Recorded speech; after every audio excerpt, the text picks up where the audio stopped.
किसी ने कहा कि अयोध्या के एक राजा नुहुस थे। उनकी पत्नी का नाम चंद्रमुखी अत्यंत सुंदर थी। उसी नगर में विष्णुगुप्त नाम के ब्राह्मण रहता था। उसकी स्त्री का नाम चंद्रमुखी था। वह भी अत्यंत सुंदर स्वरूप ब्राह्मण, धन और ऐश्वर्य से सहज था। वह रानी और ब्राह्मणी में दोनों अत्यंत प्रेम था। दोनों शिव नदी स्नान करने के लिए वहां गई तो देखा कि स्त्रियां नदी तट में बालू की मूर्ति स्थापित करके ब्राह्मण आचार्य द्वारा वस्त्र, मंडप, दीप, गणेश, पार्वती, शंकर जी की स्थापित पूजा कर रही। उन्होंने रानी ब्राह्मणी ने उनसे पूछा कि हे स्त्री, आप ये किस देवता की पूजा कर रही हैं और उससे क्या फल है? ये उनने कहा कि हम संतान सप्तमी का व्रत कर रहे हैं और इसमें हमें शिव, पार्वती, गणेश पूजा, अक्ष आदि सहित पूजा कर रहे हैं ब्राह्मण द्वारा। इसी प्रकार ने रानी और ब्राह्मणी को भी इस व्रत को करने का मन में संकल्प कर लिया और वापिस घर लौट आई।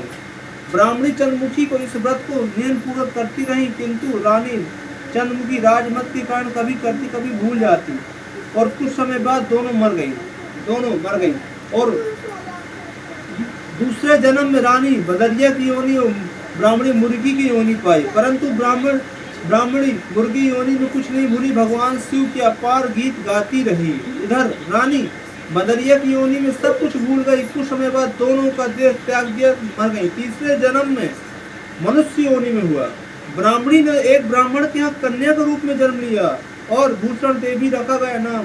और विवाह योग में एक विवाह अग्निभोग नाम का ब्राह्मण था। उससे सुशील में से 8 पुत्र प्राप्त हुए, जिसमें से उनके सदा शिव जी की आशीर्वाद और फल का प्रभाव था। दूसरी ओर शिव जी की विमुख दुख में रही रानी ने रहने लगी। रानी एक ब्राह्मणी में जो प्रेम था अभी भी तीसरे जन्म में प्रेम था। वह रानी के आलमुख एक पुत्र प्राप्त हुआ जो कि गूंगा, बहरा, अलबुद्धिमान, लूला, लगड़ा। इसी प्रकार से 9 वर्ष के आयु में ही वो संसार छोड़ के चला गया।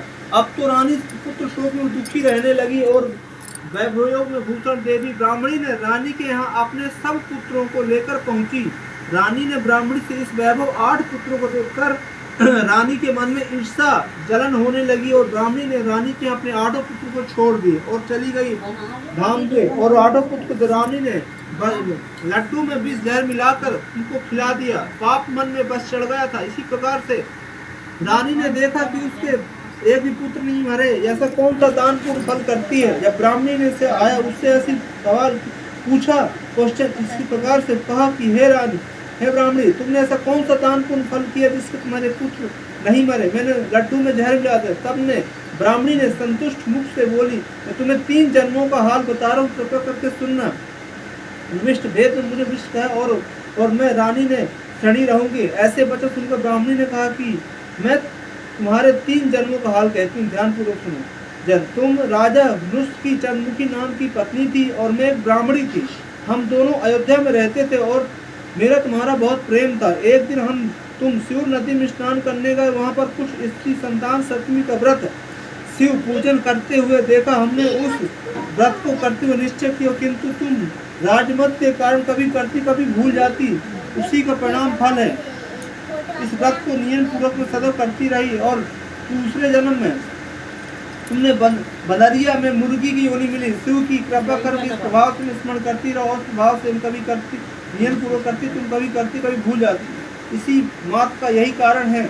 मैं समझती हूँ तुम्हारे ऊपर जो भी भारी संकट है इसका एकमात्र यही कारण। इसलिए मैं कहती हूँ अब भी संतान सप्तमी का व्रत करें, तुम्हारे संकट दूर होंगे। लोमल ऋषि ने बोला, हे राजनाम, चरणों में क्षमा याचना मांगने शिव पार्वती के अपार गीत गाने लगे और संतान सप्तमी का व्रत किया और व्रत करने से संपूर्ण कार्य हुए, धनवान, पुत्रवान और सुख वर्ध हुआ। इसी व्रत में मनुष्य को भी इस व्रत को करने से संकल्प पूरा होता। इसी प्रकार शंकर जी का सिंहासन उठा और उनकी माता को आशीर्वाद देकर अंतर ध्यान होगा। इसी प्रकार कल्याणकारी पुरुषों को भी ये संतान रूप कल्याण देने वाला, संसार को सुख देने, भोग देने वाला इस व्रत का नाम संतान सप्तमी पड़ा। बोल भगवान की जय।